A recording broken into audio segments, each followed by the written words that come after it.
Good morning बच्चों।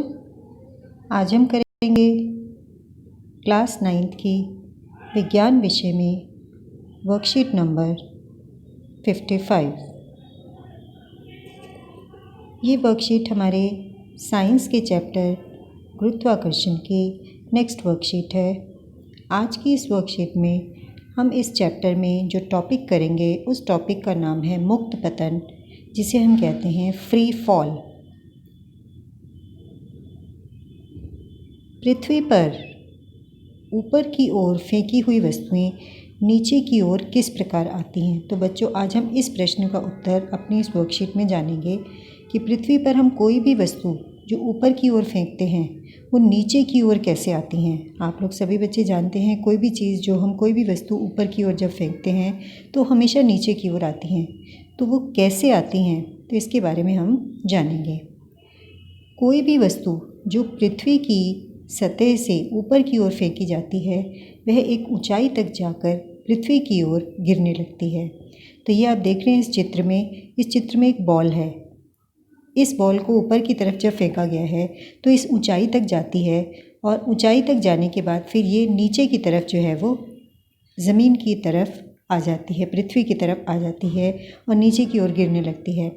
जब कोई वस्तु केवल पृथ्वी के गुरुत्वाकर्षण के प्रभाव से गिरती है तो इस प्रकार के पतन को मुक्त पतन कहते हैं। तो ये मुक्त पतन की परिभाषा है। इस परिभाषा के अनुसार क्या है बच्चों कि पृथ्वी के गुरुत्वाकर्षण के प्रभाव से जब कोई वस्तु नीचे की ओर गिरती है, आपको ये पता ही होगा बच्चों कि जो भी चीज़ हम ऊपर की ओर फेंकते हैं, कोई भी वस्तु जो हम ऊपर की तरफ फेंकते हैं तो वो हमेशा जब पृथ्वी की तरफ आती है तो वो गुरुत्वाकर्षण के कारण आती है। गुरुत्वाकर्षण एक ऐसा बल है जो कि पृथ्वी का आकर्षण बल है, जिस कारण से पृथ्वी हर वस्तु को अपनी ओर खींचती है। और जब कोई वस्तु गुरुत्वाकर्षण के प्रभाव से नीचे की ओर गिरती है तो उसके पतन को, उसके गिरने को, पतन का मतलब होता है गिरना, तो उसके नीचे की ओर जो गिरना है उस पतन को हम मुक्त पतन कहते हैं, क्योंकि वो फ्रीली गिरती है, मुक्त रूप से गिरती है। मुक्त पतन के समय वस्तु की गति की दिशा तो समान रहती है परंतु उसकी वेग में लगातार वृद्धि होती है। यानी जब मुक्त पतन होता है, वस्तु जब नीचे की तरफ गिर रही है, तब उसकी जो गति की दिशा है वो तो ये रहेगी, नीचे की तरफ रहेगी, और उसका वेग जो है वो लगातार बढ़ता रहता है। यानी वेग जो है उसका परिवर्तित होता रहता है। जब वो ऊपर से गिरना शुरू होती है और जैसे वो नीचे आती है तो उसका वेग जो है वो बढ़ता रहता है, वेग में लगातार वृद्धि होती है, उसका वेग परिवर्तित होता रहता है। तो क्योंकि ये वेग परिवर्तित होता रहता है और वो लगातार बढ़ता है जब वस्तु नीचे की तरफ आ रही है, तो इसलिए उस वस्तु के अंदर त्वरण उत्पन्न होता है। और इस त्वरण को मुक्त पतन के दौरान जो वस्तु के अंदर ये त्वरण उत्पन्न हो रहा है, इस त्वरण को हम गुरुत्वीय त्वरण कहते हैं।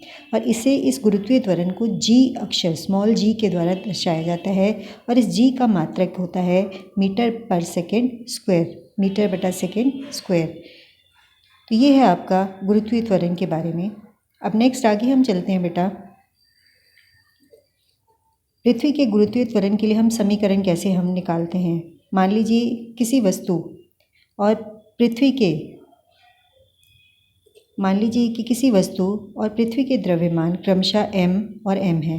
जैसे मान लीजिए ये पृथ्वी है और एक वस्तु इसको ज़मीन की तरफ जो है वो आएगी, ये पृथ्वी है और ये एक वस्तु है। इस वस्तु का जो द्रव्यमान है वो है स्मॉल m और पृथ्वी का द्रव्यमान है कैपिटल M। इन दोनों चीज़ों का द्रव्यमान है और पृथ्वी द्वारा वस्तु पर लगाया गया गुरुत्वाकर्षण बल F है। यानी ये जो पृथ्वी है, हम ये जानते हैं कि पृथ्वी हर वस्तु को अपनी ओर आकर्षित करती है गुरुत्वाकर्षण के कारण। वो वस्तु जो है वो पृथ्वी की ओर आना चाहती है। तो ये जो पृथ्वी का आकर्षण बल है उसको हम F अक्षर से दिखाते हैं। पृथ्वी का जो गुरुत्वाकर्षण बल है उसको हम F अक्षर से दिखाते हैं। तो पृथ्वी और उस वस्तु के बीच की दूरी d है। यदि मान लीजिए पृथ्वी और इस वस्तु के बीच की जो दूरी है वो d है, तब उस केस में हम गुरुत्वाकर्षण के सार्वत्रिक नियम के अनुसार हम ये समीकरण प्राप्त करते हैं कि F बराबर, ये हम गुरुत्वाकर्षण के सार्वत्रिक नियम के बारे में अपनी पिछली वर्कशीट में पढ़ चुके हैं। F बराबर G into m upon d square. ये जो G है ये गुरुत्वीय स्थिरांक है। कैपिटल G जो है वो गुरुत्वीय स्थिरांक है। स्मॉल g हमने पढ़ा है कि वो गुरुत्वीय त्वरण है और जो कैपिटल G है वो गुरुत्वीय स्थिरांक होता है। ये हम लास्ट वर्कशीट में पढ़ चुके हैं। तो ये हमारा हो गया गुरुत्वाकर्षण के सार्वत्रिक नियम के अनुसार F बराबर है G m/m/d²। ये हमारा समीकरण नंबर 1 मार्क कर देते हैं। तो गति का दूसरा नियम भी हमने पढ़ा हुआ है। गति के दूसरे नियम से हम ये भी जानते हैं कि बल जो होता है, वस्तु पर लगाया गया जो बल होता है वो द्रव्यमान, वस्तु के द्रव्यमान और उसका जो त्वरण होता है उसका गुणनफल के बराबर होता है। यानी F बराबर होता है m/g। यहाँ पर त्वरण के लिए g अक्षर का a को प्रयोग नहीं किया गया, a की जगह पर g अक्षर का प्रयोग किया गया है, क्योंकि यहाँ पर जो त्वरण है बच्चों वो गुरुत्वीय त्वरण की हम बात करते हैं, तो इसलिए a की जगह पर हमने g का प्रयोग किया है। तो F बराबर m/g हो जाएगा। तो इस तरीके से हमने देखा यहाँ पर, इसको हम समीकरण 2 मार्क कर देते हैं। तो अब हम यहाँ पर देख रहे हैं बेटा कि यहाँ पर हमारे पास F के लिए 2 समीकरण प्राप्त होते हैं। एक तो हमारा ये है, ये जो समीकरण नंबर 1 है, ये F बराबर है ये है, और इधर से ये जो सेकंड वाला समीकरण है ये भी F का है, F बराबर m/g। तो इन दोनों समीकरणों में आप देख रहे हैं ये इस समीकरणों की, ये आपकी लेफ्ट हैंड साइड है, तो लेफ्ट हैंड साइड में दोनों के जो है F है। तो अगर F बराबर इसके है और F बराबर m/g है, तो हम ये कह सकते हैं कि अगर इन दोनों समीकरणों की लेफ्ट हैंड साइड जो है वो बराबर हैं तो राइट हैंड साइड भी इक्वल होंगी। तो इसका मतलब ये है कि mg जो है वो इस समीकरण की आपकी राइट हैंड साइड है, और ये जो पार्ट है ये आपका फर्स्ट वाले समीकरण का राइट हैंड साइड का पार्ट है। तो ये दोनों जो हैं ये भी आपस में बराबर होंगे। तो इससे इन दोनों समीकरणों से हम ये वाला समीकरण प्राप्त कर सकते हैं। तो अब इसके बाद हम क्या करेंगे बेटा कि यहाँ पर m, ये जो m है इसको हम कैंसिल कर देंगे, m से m हमारा कैंसिल हो जाएगा, और m से m हमारा कैंसिल हो गया, तो बाकी कितना क्या बचा हमारे पास, g बराबर है g × m/d²। ये हमारे पास आ गया समीकरण। अब इसके बाद है, यदि वस्तु पृथ्वी की सतह पर, नेक्स्ट लाइन हमारी है, यदि वस्तु पृथ्वी की सतह पर या उसके बहुत निकट होती है तो ये जो दूरी d है, d को हम ले सकते हैं, ये d जो होती है वो पृथ्वी की त्रिज्या r के बराबर होती है। तो अगर कोई वस्तु पृथ्वी के बहुत पास है, डिस्टेंस नहीं है वस्तु, तो पृथ्वी के बहुत पास होती है, तो ये जो वस्तु और पृथ्वी के बीच की जो दूरी है वो किसके बराबर होती है, पृथ्वी की त्रिज्या के, जो कि r है। तो इससे हमारा समीकरण जो ये वाला था ऊपर वाला, ये समीकरण जो है वो हमारा बदल के क्या हो जाएगा, d की जगह पर हम r का प्रयोग करेंगे। तो ये हो गया हमारा g = g, small g = capital G × m/r²। इसके बाद हम आते हैं नेक्स्ट, हमारा जो है कि पृथ्वी, इस तरफ देखेंगे, पृथ्वी एक समान रूप से गोलाकार नहीं है, इसलिए उसकी त्रिज्या भी ध्रुवों से विषुवत वृत्त की ओर जाते हुए बढ़ती है। तो आप लोग SST पढ़ते हैं, पृथ्वी में जो ध्रुव होते हैं, ध्रुव हम इस साइड में मार्क करते हैं, और विषुवत वृत्त जो है वो यहाँ पर सेंटर में जो लाइन है ये विषुवत वृत्त इसको कहा जाता है। तो जैसे ही हम ध्रुवों से विषुवत वृत्त की ओर जाते हैं तो जो पृथ्वी की त्रिज्या है वो क्या होती है, बढ़ रही है। यहाँ पर आप देख रहे हैं ध्रुवों में जो त्रिज्या है वो कम है, और विषुवत वृत्त की जो त्रिज्या है यहाँ पर पृथ्वी में वो अधिक है। तो ध्रुवों से विषुवत वृत्त की ओर जाते हैं तो त्रिज्या जो है वो बढ़ती है।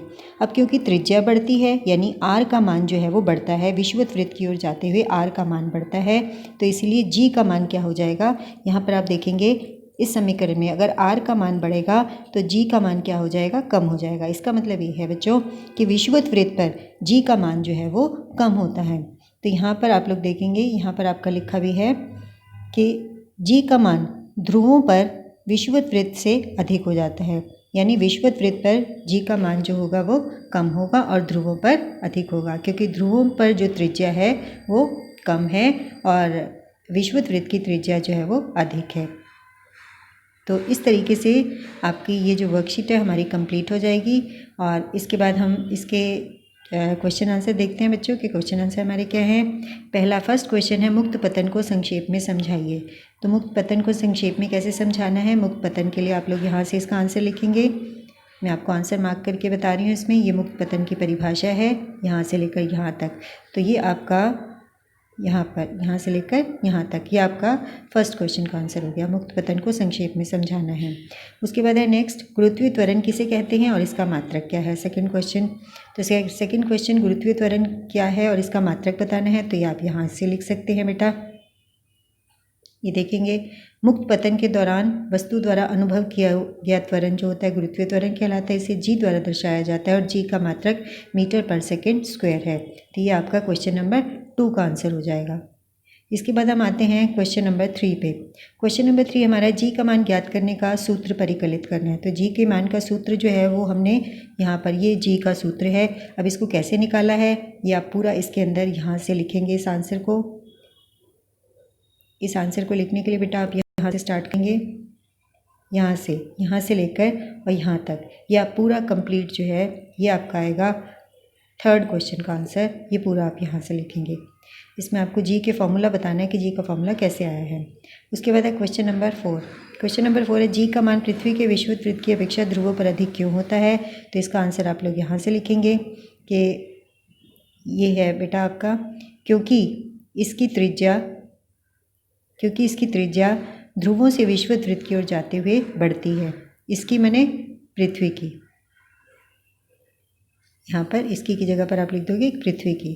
तो पृथ्वी की त्रिज्या ध्रुवों से विषुवत वृत्त की ओर जाते हुए बढ़ती है, तो इसलिए जो है इस यहाँ पर जो आपका जी का मान है वो अधिक हो जाता है।